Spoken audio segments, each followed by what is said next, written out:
Malika Sorel, une ancienne membre du Haut Conseil à l'intégration. Et depuis hier, vous avez donc rejoint la liste du Rassemblement national de Jordan Bardella en position numéro 2. Alors je précise qu'on vous a aussi connu proche de la droite. François Fillon, Dominique de Villepin, Nicolas Sarkozy. Et donc aujourd'hui, vous rejoignez le RN. Est-ce que votre choix, Malika Sorel, marque une rupture idéologique avec la droite ou restez-vous ce matin une femme de droite? Alors, bonjour.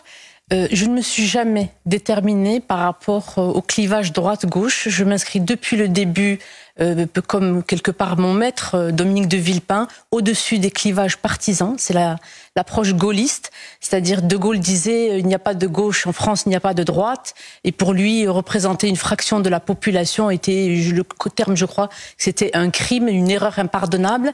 Et donc c'est comme ça que je me vis. Pour moi, le fait que je rejoigne la liste portée par Jordan Bardella était une évidence. Une évidence? Une évidence. C'est dans la continuité de ce que j'ai fait. Si vous vous souvenez, Marcel Gauchet, le grand philosophe Marcel Gauchet avait dit à votre micro, le parti de Marine Le Pen, c'est un parti qui ressemble au RPF du général de Gaulle, qui est social et national. Je m'y retrouve pleinement, parce que je viens de vous dire, je suis gaulliste.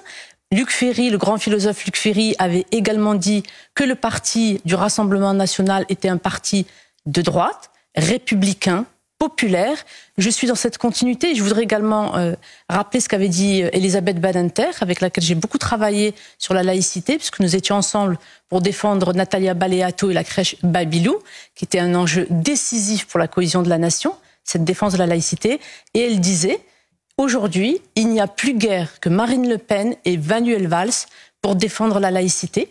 Donc c'est tout à fait cohérent. Évidence, dites-vous. Votre ralliement a fait réagir la droite, les LR, puisqu'hier, lors de l'émission Le Grand Rendez-vous, le président des Républicains, Éric Ciotti, a réagi, Malika Sorel, en dénonçant, je cite, de l'opportunisme et d'ajouter « écrire, c'est bien, puisque vous êtes essayiste, mais agir, c'est mieux ».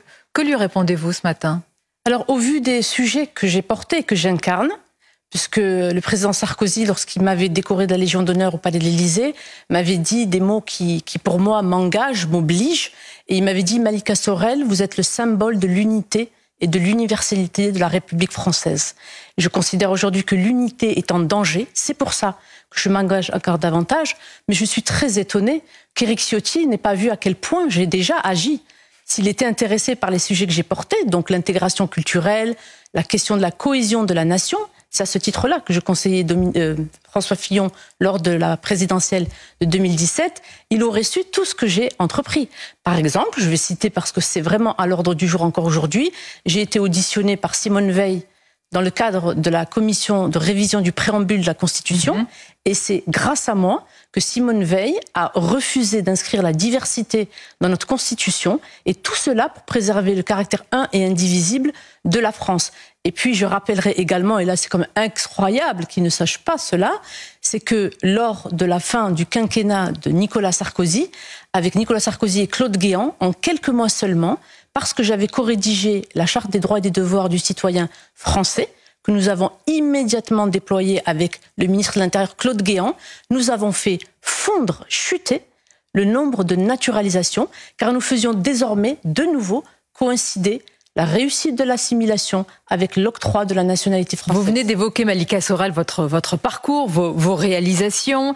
Votre ralliement a suscité quand même beaucoup de réactions. Est-ce que vous pouvez d'abord nous raconter, avant d'aller sur le fond, votre rapprochement avec le Rassemblement national? Vous dites que c'est une évidence, mais qu'est-ce qu'il y a d'évident? Quel point commun entre vous et Jordan Bardella, par exemple?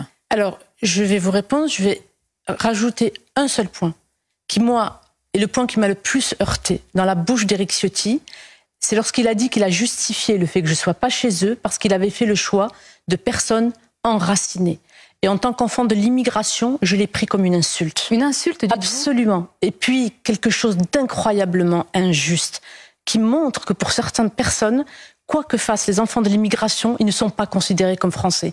De quel enracinement parle-t-il alors que, comme l'avait dit le président Sarkozy, je suis moi-même le symbole de l'unité. Alors c'est intéressant parce que certains qui commencent quand même à critiquer votre ralliement estiment que vous, que vous apportez du crédit à la normalisation, à la banalisation, à la crédibilisation du RN et s'interrogent sur ce ralliement eu égard à vos racines, à vos origines. Qu'est-ce que vous répondez à ça? Je réponds que, vu ce que je viens de vous dire, que le Rassemblement national est un parti qui accueille tous les Français de cœur et d'esprit, que c'est la seule approche.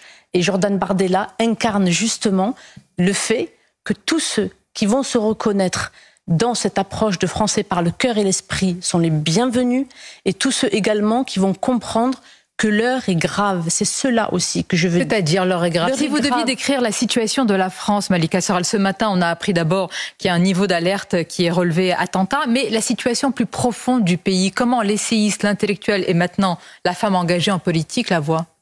La France tombe. C'est une réalité. La France tombe. Nous sommes confrontés à un chaos tous azimuts. Le chaos migratoire, le chaos sécuritaire, le chaos économique avec des fermetures d'entreprises chaque jour, le chaos financier. Rendez-vous compte, Sonia Mabrouk, lorsque François Fillon disait « je suis à la tête d'un État en faillite », nous étions à 1200 milliards, je crois 1200 milliards en 2017. Ouais. Je crois que c'était en 2012, quand il est au tout début de... 2007, il y a 15 ans, 17 ans. Ouais. Il disait 1200 milliards. Emmanuel Macron nous a amené à 3300 milliards de dettes. Qu'est-ce que cela signifie? Cela signifie qu'il a obéré les marges de manœuvre de la société française. Comment pourrons-nous emprunter de nouveau demain?